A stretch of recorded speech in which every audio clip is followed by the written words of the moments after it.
مسئله سوم، بیاییم بدانیم که قربانی کردن بالای چه کسانی و چه افراد واجب هست. این مسئله بسیار مهم است. حالا موضوع واضح و روشن شد. قربانی از نگاه دین و شریعت و اسلام حکم وجوب را داره، واجب هست. و این قربانی بالای چه کسانی واجب هست، بالای چه افراد واجب هست، فهم این موضوع برای هر مسلمان لازم و ضرور هست. قربانی نمودن از نگاه دین و شریعت و اسلام بالای مسلمان بالغ عاقل مقیمی که توان مالی داشته باشد واجب هست.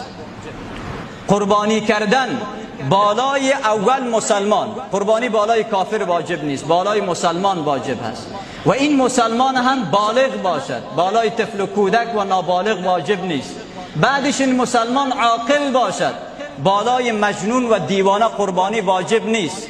بعدش این مسلمان که سن بلوغ دارد، عاقل هست، مقیم باشد، بالای مسافر قربانی واجب نیست.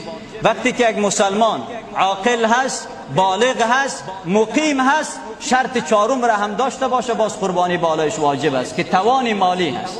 یعنی مسلمان عاقل بالغ مقیم توان مالی داشته باشد، قربانی بالایش واجب هست. نظر به این شرایط حالا فرق در بین مرد و زن نیست، فرق در بین مجرد و متأهل نیست. یک تعداد میگویند من مجردم، هنوز ازدواج نکردم، زن نگرفتم، قربانی بالای من واجب نیست. نه، قربانی کردن ارتباطی به مجرد بودن و متأهل بودن ندارد. همین که یک فرد مسلمان هست، عاقل هست، بالغ هست، مقیم هست، شرط دیگرش هم توان مالی هست. توان مالی هم دارد، قربانی بالای از اون مسلمان واجب هست. حالا چی مسلمانی؟ کدام مسلمان توان مالی دارد؟ این موضوع هم مهم است. کدام مسلمان را ما میگوییم که توان مالی دارد باید قربانی بکند؟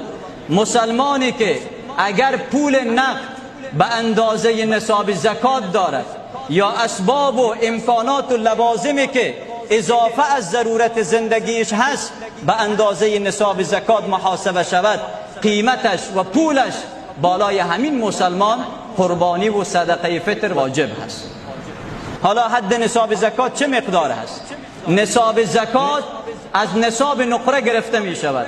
200 درهم شرعی که معادل 595 یا 612 گرم امروزی، قیمتش تقریبا 38,000 نزدیک به 40,000 افغانی می شود.